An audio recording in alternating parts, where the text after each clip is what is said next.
How to turn off Facebook autoplay sound for videos of stories and posts on your Facebook. So to do this, what you should simply do is install the latest version of Facebook on your device from the Google Play Store or App Store. If you have already done so, then simply open the Facebook. After opening Facebook, you will now see an interface like this.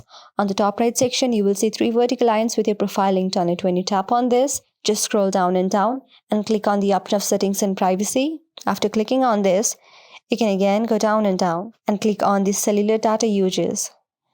And now, just scroll down and you will see the option of never autoplay videos.